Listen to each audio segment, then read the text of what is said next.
Donc, moi voici, Jacques-Antoine Normandin, de la famille Normandin. Donc, j'ai été emprisonné, vous le savez, pour question d'impôt.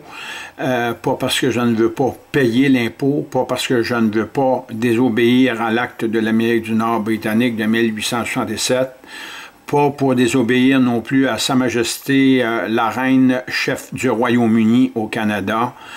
Je ne veux pas contester l'impôt d'aucune façon.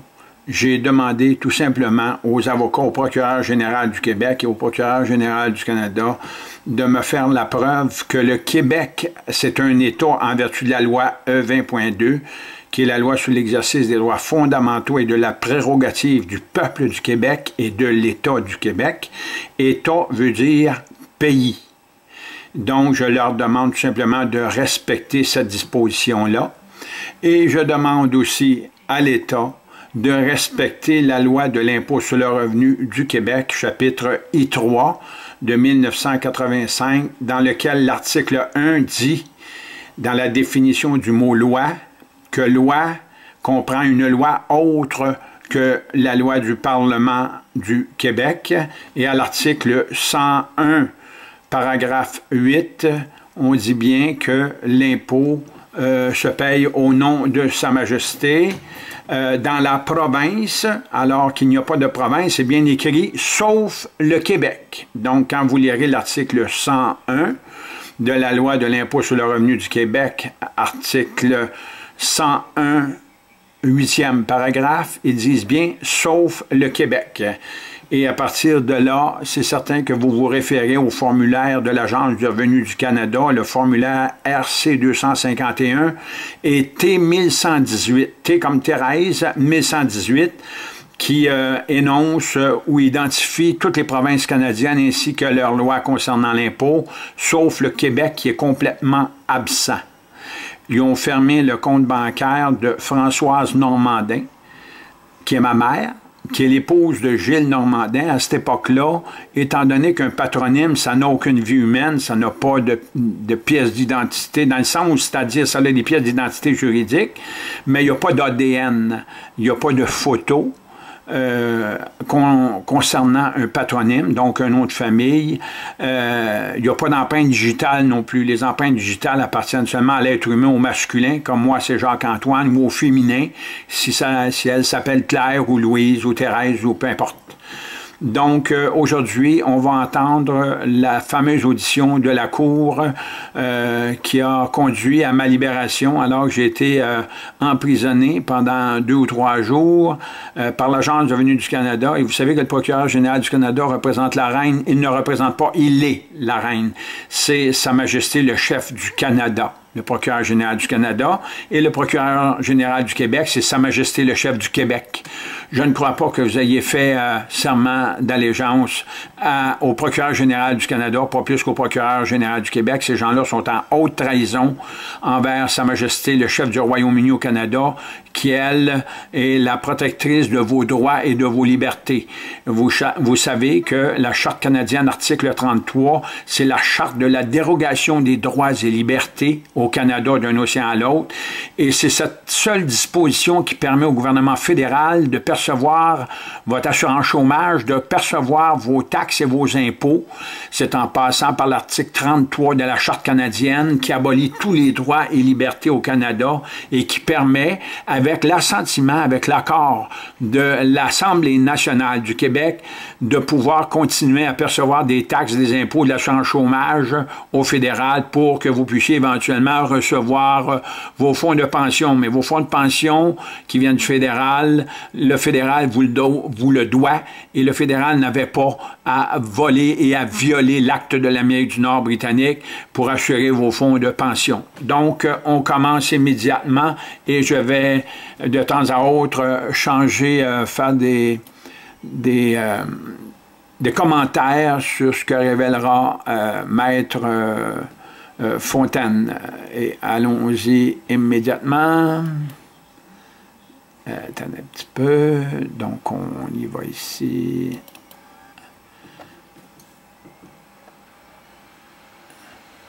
Avec votre permission, la couronne va remplir ses obligations qu'elle a, même si nous sommes dans au stade à 100 ans. Je vais faire la divulgation de la preuve à monsieur dans les deux. Voyez-vous, il a dit la couronne, donc la couronne, c'est lui, c'est personne d'autre, et ça, c'est un traître, c'est tout.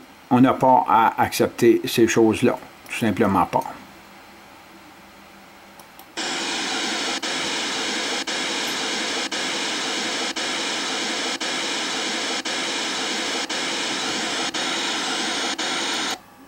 Avec votre permission, la couronne va remplir ses obligations qu'elle a, même si nous sommes dans au stade à 100 ans. Je vais faire la divulgation de la preuve à monsieur dans les deux dossiers. La divulgation de la preuve inclut également les noms des policiers qui ont procédé à l'arrestation de M. Luce. Donc, divulgation de preuve faite au stade des représentations sur la peine. Également, je vais vous demander de remettre à monsieur la loi pertinente, les infractions qu'on reproche à monsieur et les peines qui sont prévues dans la loi, à l'article 238 de la loi de l'impôt sur le revenu. Il n'y a pas de loi ici. Si on fait une petite récapitulation des procédures à date dans ces dossiers,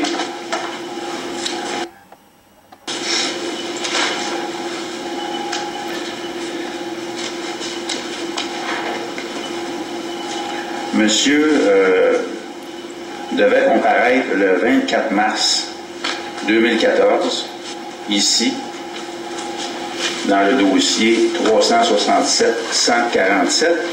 C'est un dossier dans lequel on reprochait à monsieur,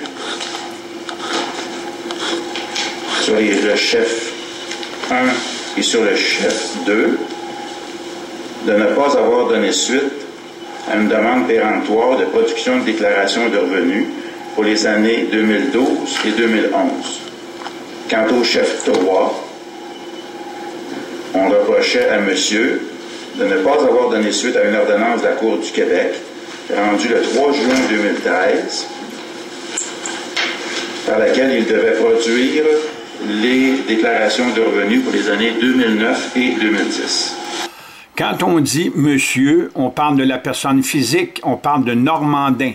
On parle de M. Normandin, on ne parle pas de l'être humain du sexe masculin Jacques-Antoine.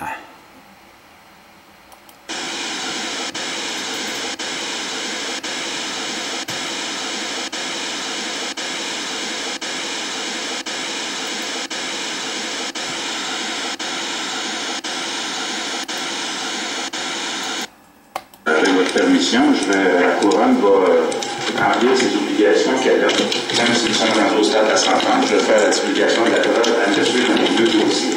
La divulgation de la preuve inclut également les noms des policiers qui ont procédé à l'arrestation de M. Luce. Donc, divulgation de preuve faite au stade des représentations sur la peine.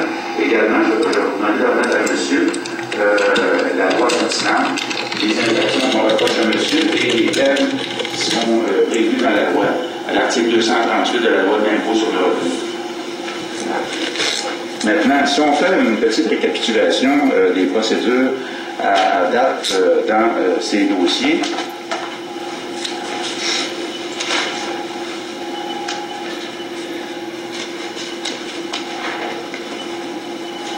monsieur devait comparaître le 24 mars 2014, ici, dans le dossier 367-147.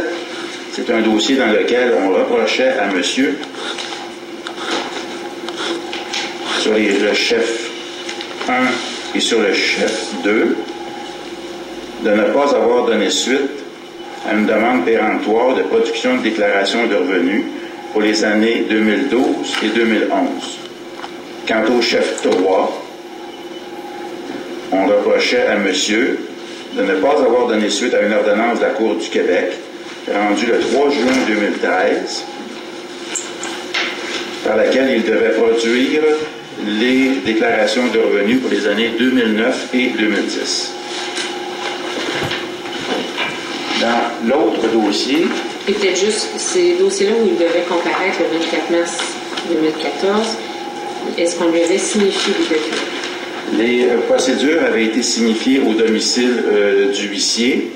Le huissier s'était assuré qu'il y avait quelqu'un au domicile à l'intérieur. Au domicile du huissier. Non, excusez, au domicile de M. 114 boulevard des Vétérans à Cowansville. Faut-il comprendre qu'à toutes les fois que le huissier Gaumont de Cowansville se déplace pour aller faire des significations, ce n'est pas des significations qui sont faciles. Monsieur refuse d'ouvrir la porte, monsieur refuse de recevoir signification. Donc, la poursuite doit donner des instructions spéciales au huissier. Et les instructions spéciales qui avaient été données, c'était de s'assurer qu'il y avait quelqu'un à l'intérieur du domicile au moment de la signification. C'est ça qui s'est passé. Et je dois vous dire que dans les jours qui ont suivi la signification à monsieur m'a contacté, monsieur m'a envoyé des courriels, de même qu'il en a envoyé au procureur-chef au bureau, de même qu'il en a envoyé également au greffe. Il m'a clairement indiqué à ce moment-là qu'il ne serait pas à la comparution du 24 mars.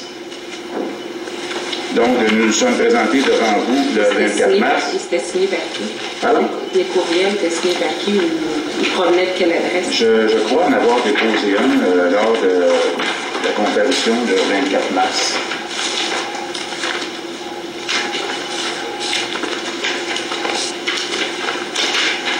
Il me semble en avoir déposé un dossier de la Cour.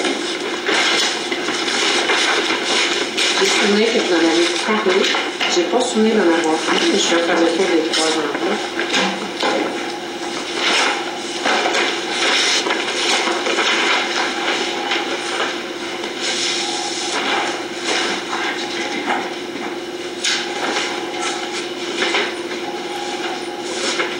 J'en ai un ici, dans mon dossier, j'ai une photocopie sur laquelle j'ai inscrit déposé le 24 mars 2014 à la Cour. Je cherche.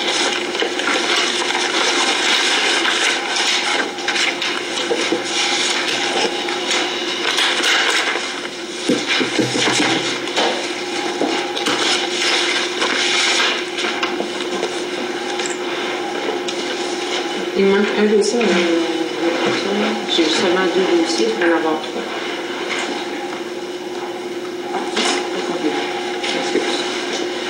Est-ce que je peux, avec votre permission, m'enlever l'enquêteur, je ne suis pas branché qui est ici, me dit des choses. Je ne sais pas. Est-ce qu'elle fait venir ça? Il y a un branché que je vais faire à côté du procureur. Ici, dans le branché, tu as des choses à me dire. Ça va être pratique. Est-ce que vous l'avez, Mme la juge? Non? Je ne l'ai pas trouvé. J'en ai un autre. Madame la greffière, après vous m'en avez fait lecture, qu'on en fasse 3 copies. Monsieur pourra en avoir une copie. Bon, écoutez, c'est sûr que ça a été transféré de mon adjointe à moi-même. Et ça provenait à l'origine, ça provenait de Northplay à commercial WeTransfer.com, sujet Jacques-Antoine Normandin. Jacques-Antoine Normandin has sent you some files. Je ne me présenterai pas à la sommation au palais de justice de Granby dans la fausse province du vrai pays et État du Québec le 24 mars 2014. Je veux comparaître dans un palais de justice en Ontario contre les juges, avocats et tribunaux du pays du Québec. Me contacter au 438-390-6246. Ça va. Donc, madame, on va en faire une copie. Donc, On déposera sous S. Donc, vous étiez en train de me dire 24 mars devait comparaître signification courriel. Qu'est-ce qui s'est passé le 24 mars? Le 24 mars, vous vous souviendrez que je me suis présenté devant vous et je vous avais résumé la situation que je viens de vous résumer. Et je vous avais dit à l'époque, mais dans les circonstances, je ne vous demanderai pas de mandat d'arrestation. On va fixer une date de procès expertée. Ce qui fut fait. Et la date de procès expertée a été fixée le 24 avril 2014. Qu'est-ce que la poursuite a fait pour s'assurer que monsieur soit présent le 24 avril? Nous avions préparé un avis d'audition dans chaque dossier qui disait la chose suivante, et ça, je crois que ça a été déposé, ces avis d'audition-là, la dernière fois. Nous vous avisons que la cause ci-dessus inscrite pour l'instruction de la poursuite à la Cour du Québec, chambre criminelle et pénale du district de Bedford, le 24 avril 2014 à 9h30 au palais de justice de Granby, situé au 77 rue principale Granby. Le procès dans la cause ci-dessus sera donc tenu à cette date. Non, il vous incombe d'assigner vos témoins s'il y a lieu. Si vous n'êtes pas présent ou représenté par un procureur à la date ci-haut mentionnée, un jugement par défaut pourrait être rendu contre vous. Dans le dossier 367-147, j'ai un rapport de signification de Martine Gaumont, huissier de justice, qui nous dit que le 31 mars 2014 à 13h15, je me suis exprès déplacé au 114 boulevard des Vétérans, Cowansville, Québec, Canada. Là étant, j'ai signifié le présent avis d'audition à Jacques Normandin en remettant copie certifiée conforme de la dite procédure au destinataire de l'acte personnellement à son domicile. Donc, personnellement, elle aurait remis votre avis d'audition qui prévoyait le procès le 24 avril. Oui, et ça a été la même chose qui fut fait dans le dossier 368-145.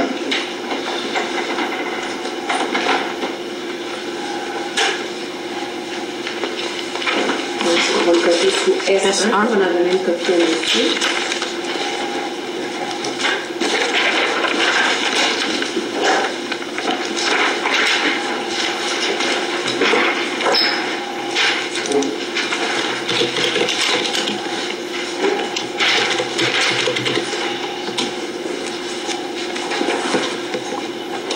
Si vous me permettez de poursuivre, bien sûr, bien sûr. La juge. Donc, nous nous sommes présentés ici le 24 avril 2014 et devant vous, et M. Normandin n'était pas présent, malgré l'avis d'audition que la poursuite avait pris la peine de lui signifier.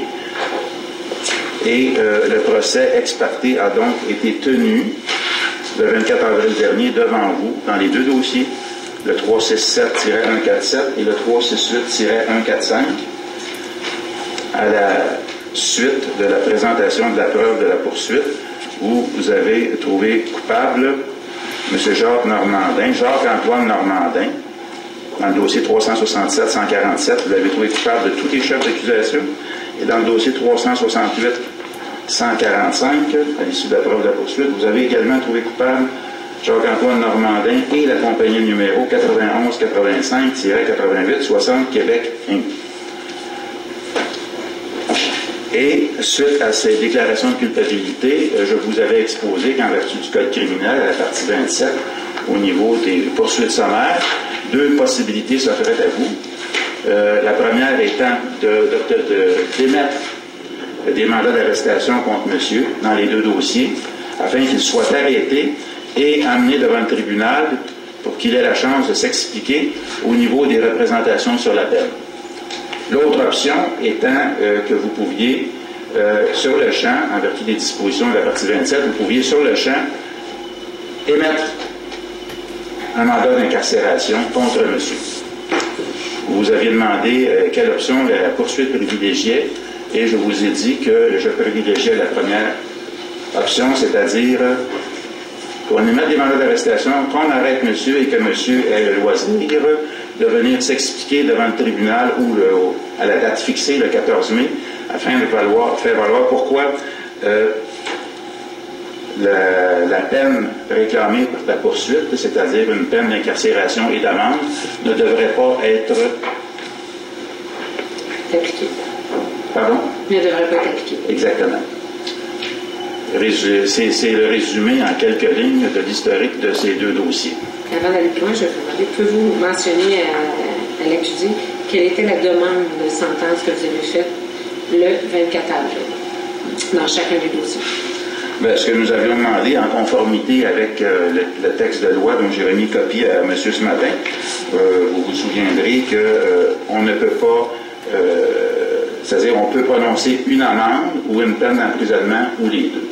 Ce que je vous avais expliqué à l'époque, c'est considérant l'ensemble des circonstances, j'aurai l'occasion de revenir plus en détail sur les représentations de la poursuite, mais je vous avais indiqué que compte tenu de l'ensemble des circonstances, ce que la poursuite avait l'intention de demander, c'est sur les chefs d'accusation où c'est des manquements à des ordonnances du tribunal, la poursuite avait l'intention de vous demander 60 jours d'incarcération, et sur les autres chefs, la poursuite avait également l'intention de vous demander 30 jours d'incarcération à être purgés de façon consécutive, et également l'imposition de peine pécuniaire. C'est ce que je vous avais dit à l'époque, et c'est ce que la poursuite maintient aujourd'hui. Je vous remercie. C'est là que nous en sommes. Nous sommes au stade des représentations sur l'appel. Suite à la dernière vacation à la Cour, je voudrais faire un point d'honneur de demander aux forces policières, à la GRC, du détachement de Saint-Jean, de faire en sorte que monsieur soit présent ici aujourd'hui pour faire face à ces dossiers et qu'il ait la chance de donner ses explications quant à la détermination de la peine. Pour le moment, je vais m'arrêter là et j'ai aussi le soin de continuer dans ma vie. Donc, monsieur, j'avais demandé au procureur de la Couronne de vous faire un résumé. Je trouvais ça important. Vous n'étiez pas là aux dates précédentes. Et ce que je veux vous dire pour répondre au point que vous avez dit ce matin, que vous vouliez être devant le juge jury, c'est un dossier par déclaration seulement. Donc, c'est un dossier qui passe dans la Cour du Québec et il ne va pas à la Cour supérieure. Oui, mais je veux faire la Cour supérieure, mais je remercie le procureur pour les démarches qu'il a fait. Écoutez, je ne peux pas vous en vouloir. Vous savez, la seule chose qu'il y a, c'est qu'on m'a déclaré que la vexatoire en 2004, c'est le juge Jacques Paquette. Et le juge Martin Bureau m'a déclaré une autre fois que la vexatoire, je n'ai pas le droit de quitter. Et j'ai gagné à la Cour, moi, dans le dossier 200-22-028-373-041. J'ai le jugement, les notes sténographiques et le remboursement de la SAC, dans lequel ils ont reconnu les deux identités. Ils ont reconnu que Jacques-Joseph Pierre-Antoine Normandin, alias Jacques-Antoine, est le représentant autorisé de Normandin, qui a le numéro d'assurance sociale. Donc, le masculin, c'est Jacques-Antoine, et invariable, c'est Normandin. Lui, il n'existe pas. Et là, aujourd'hui, moi, je représente tous les Normandins. Mais par contre, aujourd'hui, tous les Normandins au Québec, et même ailleurs, parce que Normandin, c'est au singulier, ça représente tous les Normandins. Et vous avez appris quand même l'histoire, la philosophie, vous connaissez ça. Aujourd'hui, madame, vous ne pensez non plus, je vais vous parce qu'elle a reçu quand même les documents. Monsieur, je vais vous interrompre un instant. Oui. Donc là, je vous ai fait un portrait de ce qui se passe. Oui, là, je vous veux pas avez l'avocat, c'est tout. C'est ça que je comprends ça. Je peux pas sortir. Donc, vous voulez un avocat. Qu'est-ce qu'on fait? Parce que là, vous êtes détenu par rapport au fait que vous n'êtes pas présenté et à cause de mon identité, c'est ça. Regardez, plaideur vexatoire, le constat qu'on fait, c'est que vous n'avez pas le droit de déposer de nouvelles accusations. Non, non, c'est inexact. Vous n'avez pas le droit d'intenter de nouvelles procédures sans l'autorisation du juge de la Cour supérieure. Madame, je n'ai pas fini. Interrompez-moi pas, et par la suite, je vais vous laisser parler. Okay. Par contre, vous avez eu des avis d'audition, vous avez eu des documents, et vous avez décidé de ne pas vous présenter. Ça vous appartient. Ça vous appartient juste à vous. Par contre, le procès a lieu, vous avez été trouvé coupable, et je suis aujourd'hui au stade de la sentence. Mais à tout moment, vous avez le droit d'être représenté par avocat. Donc, à ce stade-ci, vous avez le droit d'être représenté par avocat. Qu'est-ce qu'on fait avec vous? Bien, moi, je vais vous dire franchement, premièrement, je suis non coupable. Ça, c'est fini, c'est pour cela. Vous êtes oui, je sais, parce que vous n'avez pas donné mon identité, vous n'avez pas respecté le jugement du juge Godbout, vous n'avez pas respecté.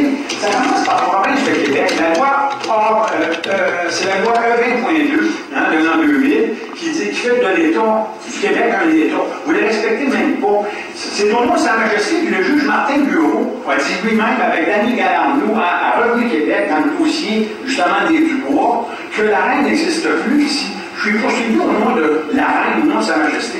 Madame, je ne sens pas un avocat, je ne peux pas parler de ça, moi, ici. Je dois me défendre. Et quand j'ai refusé, c'est pas parce que je ne voulais pas me présenter, c'est parce que je n'ai pas rentré en contrat ici avec vous.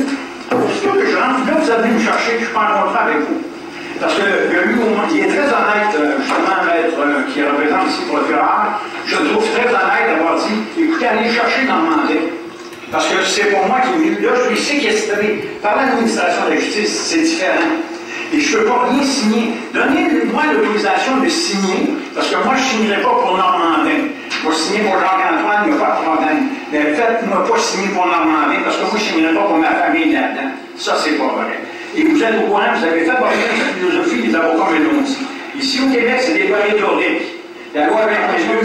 Non, mais si vous comprenez, c'est comme ça. Je vais vous interrompre dans la mesure où là, vous rentrez dans le cœur du sujet. Oui, mais moi, je suis juste au stade de l'avocat. Moi, je suis juste au stade de l'avocat. Qu'est-ce qu'on fait? Est-ce qu'on remet le temps d'avoir un avocat? C'est ça que je dois faire. Oui, je vais avoir un avocat. Parfait. Quand est-ce que votre avocat peut être là? Écoutez, je peux même pas parler, ça coûte 2 piastres la minute, puis je suis pas capable. Je suis obligé de téléphoner chez mon frère, maître Michel Lebrun, qui était supposé être ici aujourd'hui. On a eu de bonheur. Radio-Canada était supposé être ici en plus, parce que Brigitte Bureau, quand on passait à l'émission en caisse, vous 21 mars, puis là, je vais avoir des notes sténographiques, puis je veux pas qu'on les coupe, là. Parce que ça me prend une note sténographique d'aujourd'hui, puis quand je suis venu aussi, ça me prend les notes sténographiques des auditions de la Cour de chaque audition, de chaque dossier. Puis Mme Provencher, vous savez, pour votre travail, il n'y a aucun problème avec ça. Puis même, vous, Mike, je ne sais pas votre nom, mais vous êtes correct. Fontaine. Maître Fontaine. Fontaine. Fontaine, vous êtes bien correct, il n'y a pas de problème, ça ne peut pas. C'est juste que j'ai besoin de pouvoir me faire expliquer avec un avocat. Quand est-ce, M. Normandin, on peut s'attendre qu'un de vos avocats soit présent à la Cour? Je le sais.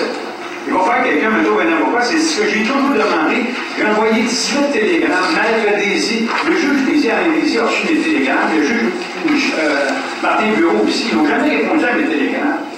Je leur disais, j'ai dit, s'il y a possibilité, au moins qu'on puisse répondre à mes télégrammes. Il n'y a pas personne qui a rien. J'ai 18 télégrammes qui ont été envoyés à l'administration de la justice, à tout le monde. J'ai demandé des amendements constitutionnels. Je vais vous arrêter. Oui, je dis. La seule question que je veux trancher, c'est l'avocat. Moi, trouvez-moi un avocat, puis moi, ça va faire Moi, je ne trouverai pas d'avocat. Parce que Michel Lebon est dans la loi judiciaire. J'ai parlé vendredi passé. Il y en a qui m'ont dit qu'il n'existait pas. C'est pas à la Cour à vous trouver un avocat. Faites vos démarches. Et. Je ne peux pas le faire. est-ce que je peux terminer, madame? Bien sûr. J'aurais peut-être juste une question à adresser à monsieur via le tribunal. C'est que j'aimerais savoir les démarches qu'a fait monsieur depuis lundi, moment de son arrestation. On était lundi matin. C'était lundi matin. Je sais que l'avocat d'aide juridique. On va la sermenter parce qu'on n'a pas la sermenter. Moi, je ne peux pas. Tu ne peux pas? C'est parce que je vous ai laissé parler parce que vous vous représentez, mais si vous témoignez, vous devez être serment. OK, écoutez une chose. Normalement, ça va être serment. Il faut que l'administration de la justice soit dans l'ordre. Je ne veux pas vous en vouloir, mais je peux vous dire ce qu'il y a, mais je ne peux pas prêter serment là parce que je sais que l'administration de la justice n'est pas dans l'ordre. La reine n'est pas ici. Attendez, juste un instant. C'est quoi le Je m'excuse. Une affirmation solennelle. Mais la reine n'est pas ici. On va faire une affirmation solennelle, ça ne sera pas sur la liste. Oui, mais c'est une déclaration, pas une affirmation, une déclaration. Allons-y. Pas une affirmation. Je vais faire une déclaration solennelle, ça ne vaut rien, il n'y a pas de problème là-dessus. Qu'est-ce qui Il n'y a vaut pas rien? d'affirmation, par exemple. Qu'est-ce qui vaut rien? Une affirmation solennelle ou une déclaration solennelle? Je vais faire la déclaration, je ne vaut rien, mais je vais vous faire pour la forme. Allez-y avec une déclaration solennelle. Alors, est-ce que vous déclarez solennellement que le témoignage que vous rendrez dans la présente cause sera la vérité, toute la vérité, juste la Je vérité? déclare solennellement comme Jacques-Antoine, par exemple, le représentant de Normandin. Votre nom? Jacques-Antoine, représentant de Jacques-Antoine Normandin. Non, pas de Votre âge? 231, 249, 525. Votre âge? Quel âge Oh mon avez-vous? Dieu, je suis en héros là, ma grand-mère. Votre adresse? 114 boulevard des Vétérans, à Courant-Gillet. Votre occupation? Brigitte Masson. C'était ma première journée de travail cette année. Je vous remercie. Donc, vous habitez au 114 boulevard des Vétérans à Cowansville, M. Normandin. Oui. Et votre date de naissance, c'est bien le 13 juin 1951? Oui, mais pour Jacques-Antoine, c'est différent. Ça a été accepté ça, par le gouvernement dans différents dossiers. C'est le 17 juin. Pour Jacques-Antoine, c'est le 13 pour Normandin, 239. C'était toute la question de l'avortement là-dedans aussi qui est rentrée en ligne. Je sais pas. L'identité, c'est très complexe. Ceux qui ont fait un cours en philosophie, ils savent. C'est ordinaire. Les avocats me l'ont dit en tout cas. Vous êtes des bons avocats, vous savez Je vais juste vous demander de vous restreindre à ce qu'on va vous poser comme question. Oui, mais c'est parce qu'on est enregistré, moi, ça fait mon affaire. Quand je peux dire des choses, ça fait mon affaire. Oui, bien moi, j'ai une salle à diriger et je vais vous demander de répondre aux questions. Votre numéro d'assurance sociale, M. Normandin, c'est-tu 231 249 525? 200. 231 249 525. Ça, c'est Normandin, oui. Ça, c'est Normandin. Oui. OK. Puis la date de naissance que j'ai donnée tantôt, c'est la vôtre. Normandin. Ça, c'est Normandin. C'est pas la mienne. La mienne, c'est le 17 juin. Ça a été accepté que j'ai mis papier du gouvernement. OK. Mais le 13 juin 1951, c'est Normandin. Oui, c'est ça. C'est bien. T'en as-tu de la loi, hein? Vous avez été arrêté lundi matin par la GRC. Oui. Exactement. Et qu'est-ce que vous avez fait comme démarche pour vous trouver un avocat depuis lundi matin? Alors, rien, je peux pas. Si vous voulez, je suis incarcéré. Je peux pas rien faire. Vous ne pouvez pas faire de téléphone pour appeler un avocat. Ben, écoutez, j'avais parlé, écoutez, oui, ça, je vais vous dire ce qui s'est passé, c'est que vendredi, je pense que c'est vendredi dernier, il y a quelqu'un qui m'a téléphoné de Montréal. Il m'a dit, Michel Lebrun est prêt à prendre ton dossier pour relancer le débat dans le dossier de construction Régent Bois et Fils sais, la fameuse émission Enquête qu'il y a eu le 21 mars 2013 concernant le Canada. Ben, on dit citoyen souverain esprit, émission Enquête. Et là, lui, il a regardé le dossier et il a téléphoné à Maître Lebrun, puis il dit Maître Lebrun est prêt à relancer le débat là-dessus, parce que les autres ont tout perdu. Vous comprenez? Ça fait que là, j'ai téléphoné à Maître Lebrun. Là, Maître Lebrun, il est supposé m'envoyer des choses sur Internet. Maître Lebrun, il est de quelle ville, là? De Montréal. Mais oui, dans